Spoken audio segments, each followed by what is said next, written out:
champions again. So, and they offered me to go out there, live with the and train. If I would have made that decision, you cannot tell me that I might not have. I might not just been. You can't tell me that I would have. I'm not gonna say I would have been a UFC champ. You'd a big contender. But I'd be a top. I would for sure top 10. Anyone with those guys. And I was like, oh, my kids are here, and I don't know if it's right. Who knows? How old were you, and how old were your kids at the time? You even 30 yet? Yeah, I was like 33, 32, 33. And then the kids were like 5 or 6 and 4. They need their fucking dad around, yeah. I know, and it just, but I look back, and that was, and then so after that, like, I would keep getting opportunities, you know. Even with Strikeforce, like, I'd line up a fight, and then something would go wrong, and probably blame me for not mentally being there, and then got offered a lot of different fights, and would like, yeah, I'll fight, and then a couple weeks later, I'd kind of like, nah, you know, not good. Could you concentrate on training at all, given what you were going through? It was very hard. I don't know if you've been through it. I think you probably have. Yeah. Like, you get so angry, and you get so focused. Like I said, for 2 weeks, I'm killing people. That's all I'm thinking about. And then all it takes is one random comment or one random thing to throw you back in a tailspin. You're just like, I just don't feel like going today. You know what I mean? So it's like, it was very hard. That's, you know, on me and stuff. But yeah, a lot of fights were set up, and I just couldn't mentally get back there. And I'm mad about it still. I'm disappointed, but I guess things go the way they do. Yeah, I mean, you're going to help a lot of guys talking about this. You went through a divorce. Mm-hmm. You're Ivy League educated, from what I hear. Yep. I'm not quite sure. I forgot where. But exactly. Yep. Cornell, was it? No, not that. Not Harvard. Oh yeah, it's probably Harvard. Harvard, yeah, probably. Okay. The good Ivy League school. They are ranked higher in Cornell. And so you were the enforcer on hockey, and you just beat dudes up. Yep. We're a good athlete in general. You're a skilled player too, and then you went to MMA and did a pretty goddamn good job. I mean, you were my coach for a little bit. You know, you helped me with some boxing. Admitting that you had a moment of weakness because the woman that was your best friend, was there infidelity? Yes, there was. That really hammered me. The thing is, me thinking I'm cool and me being in the spotlight and being the big hockey player and MMA guy and a lot of girls around you and stuff like that, and you become pretty confident. The last thing I would think is my wife would be with some other man, especially like a 50-year-old guy. Is that what it was? Yeah. Then with me and cheat, and it's funny looking back is people tried to tell me. I think they were too scared to tell me or something. I remember when I very first met you, me and Sam were good friends. He was like, man, I want to tell him she's probably cheating on it. He didn't have any proof, but her behavior that when you would vent to him. See, there you go. And he goes, fuck. I don't think it was a matter of you beating him up or anything, but he was just like, how do you tell somebody that, dude? Like, right, yeah. Like, no, it wasn't like... Oh, especially if you're wrong? Oh, shit. Yeah, then... Now you ruined your friendship. Exactly, yeah. So I understand it's tough, but like a lot of people tried, and I'm just like, really? That dude? Like, look at me, man. Come on, you know. I'm Geoff Bumstead. I'm Geoff Bumstead. You what? And then finally, so that really hurt, and that destroyed me. And then got back together, tried to work it out. Same kind of stuff. I remember that's when we first started hanging out a little bit, and I can tell this story. I told it to you before. But she was super inappropriate that night that we all went out. Yeah, you told me. I didn't know. Yeah, you weren't picking up on it. Thank fucking God. But she had a few drinks. Oh yeah. And I just, hey, how you doing? You know, hey, what's up? I'm training with your husband. Blah blah blah. She didn't say you're so cute once. Like, oh, you're so cute. You're a nice guy. You know, like 10 times. More than that. Oh, and like she was like making a production out of it, and you're like standing a couple feet away. You're going like, what the hell's going on? I didn't know you that well, but I knew you were going through. Y'all were going through some shit. And I'm like, I was trying to figure out a way to fucking leave. Like without being so obvious. Oh my God, you don't have a girlfriend, do you? Oh my God, you're so hot. And I was like, oh geez. Jesus fucking Christ. And honestly, I wouldn't have blamed you. Well, I was just standing there. I wasn't doing anything. I was just trying to hang out with you. I was trying to get to know you. Right. You know? So anyways, I don't know how Ed. She and her friend started mouthing off, and they got you and your buddy almost into a fight. And he was a smaller guy too. But he stood up for his fucking woman, dude. And I think Philip was working there at the time, and he saved those guys' lives because they were kind of bit the shit beat out of them. I wasn't gonna let your friend get beat up either. That's when I'm fighting in prime fighting shape. Yeah, we're all in really good shape. That was so fucking inappropriate, especially when you're trying to work your shit out.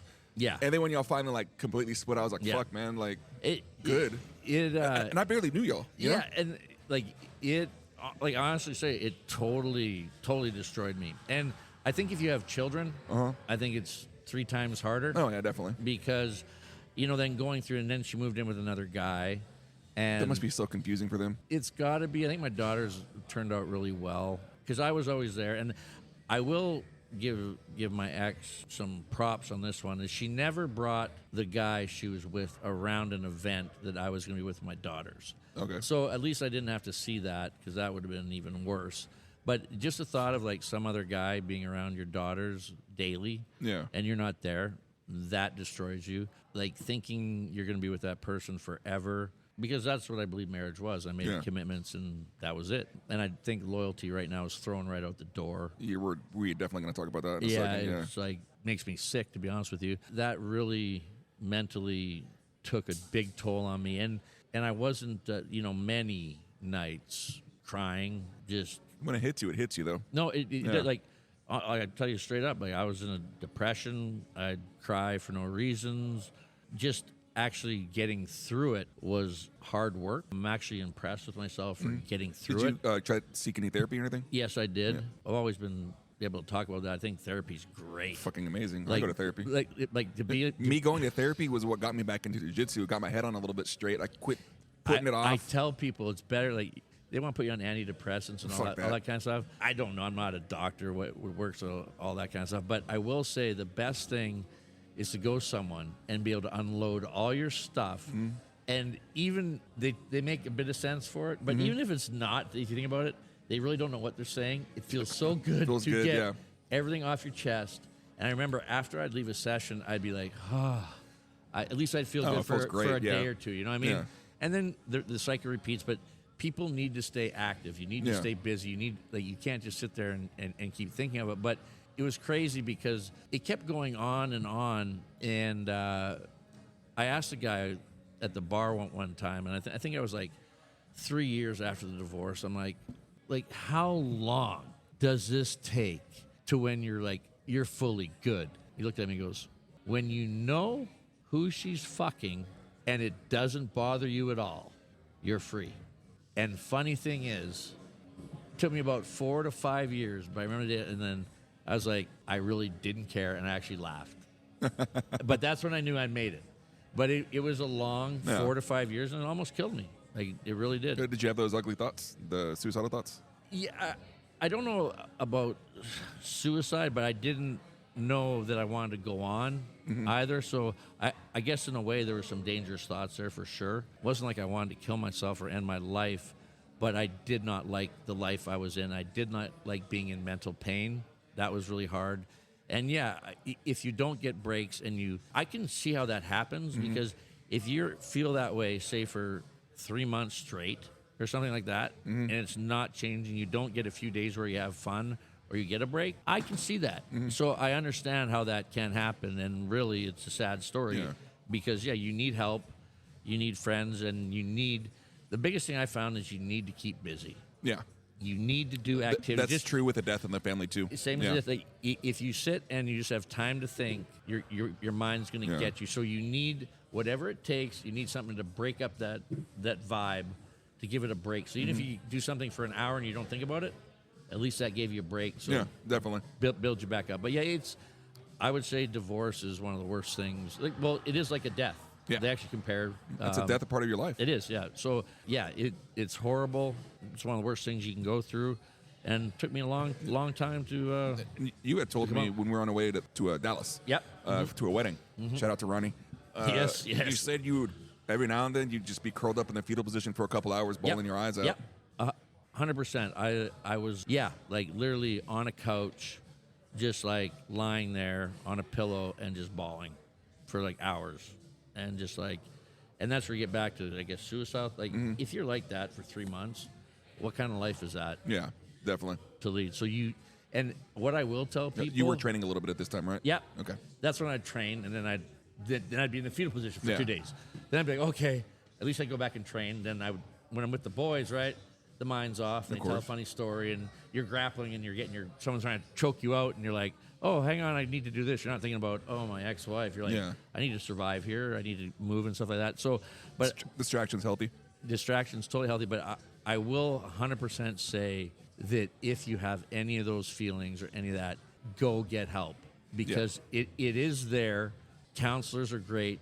Whatever, it's a psychiatrist, a psychologist. If you can't afford it, most churches will have some sort of program for you. Yes, church, great. So actually, you have to be man enough to admit that you are hurting. So fucking hard. It's very hard, especially hard. if you're like, a macho guy, and you don't want to be looked at that. But I've been lucky with that to admit, like, I'm not right. I'm in pain. I need help, and I'm going to go get help because, like you said, I can't stay like this forever. So someone needs to help me. And I believe, and now I know there's people that can help.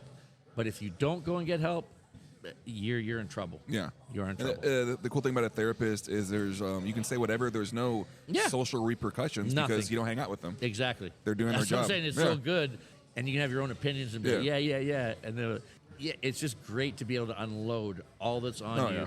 And of course, they are educated and they have good insight and good opinions. And perhaps they're right on some things. Did you ever pull I went to fucking Cornell, I'm smarter than you. Did you ever say that to the therapist? No, I did not. And now I'm going to say it to mine. I know a guy that went to fucking Cornell. But looking back on it now, it's kind of funny. It's like, you know what? I'm sure they read there's like 10 different things that can cause this and concentrate on one of these. I'm like, I don't even know if they were right at all, but it sure sounded good. Yeah. To hear them say, "Oh, this will work out, and this has to happen," and all, so I don't even know if they're 100% right at figuring what's wrong with you, but it sure feels great to tell them everything that's wrong and how mad you are. It takes a while too. It takes several sessions. Exactly. Don't give up after 2 sessions, guys. No. I'd honestly, being like good in life, I would still love to go to a counselor at least once a month. Yeah. I don't even what I'd say, but I'd love to go. Just to go. Yeah, just to go and like, something's bugging me. And an old counselor told me that. He goes to counseling once a month. He goes, every good fucking therapist needs to go to therapy. One of the, I'm telling you, of all the things and stuff, and like, I even like chemically imbalanced my body when I was trying to Empire State Games. I was at 159 pounds, if you can believe that. I was trying to get to 157 to fight. It's like the Olympics in New York. And I like was eating white rice and drinking Coke, thinking that's how you lose weight. No idea what I'm doing. And like, I like. Were you 17, 18? I was 19, and I was like, and I'm lifting 2 hours a day and boxing like 2 hours a day, and suddenly I'm just like amped and wired and like that feeling you get before a test. So I came in, and I was like, what the hell is wrong? And I went to the doctor, and they go, your resting heartbeat's like 42. You're in the shape of an Olympic athlete. You're perfect. I'm like, no, I'm not fine. I'm not fine at all. So then I went and I talked to a psychiatrist. She goes, oh man, you need to slow down. You need to change this.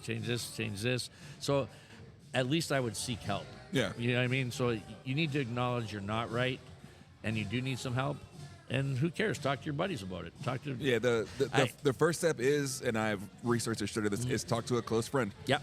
That's the first. I would tell my therapist that. I was like, yeah, but I can only do it for so long. Eventually, I got to talk to a stranger that knows their shit, you know? Yeah. And we actually have a common buddy that's going through it right now that my phone's always open to him. I'm not going to say who it is.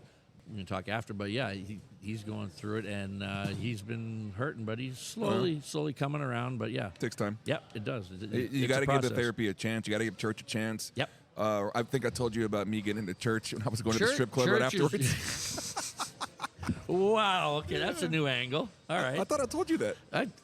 Did you tell me that? So James Ward, you actually coached him for a split second when he was like 17 years old. Yeah. And so you were like, you never 30 years old yet. So he was managing daytime Sundays at Cheetahs.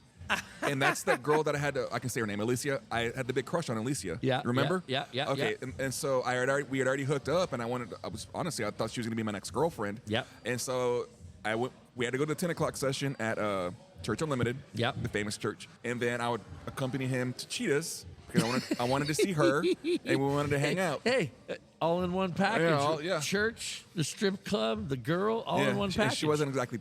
She didn't want to be my girlfriend, but she wasn't charging me for anything either.